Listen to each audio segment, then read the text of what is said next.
hei hi balung ani a an lung na sat hmel khawp mai hei helai pawh hian khuya khu an en chin daw ni la hei hi ingen an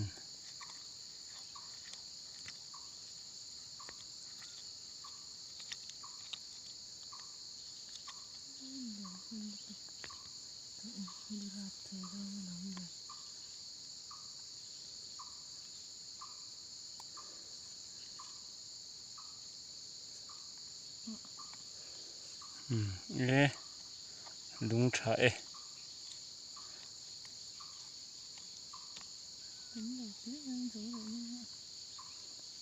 tam khawp mai hei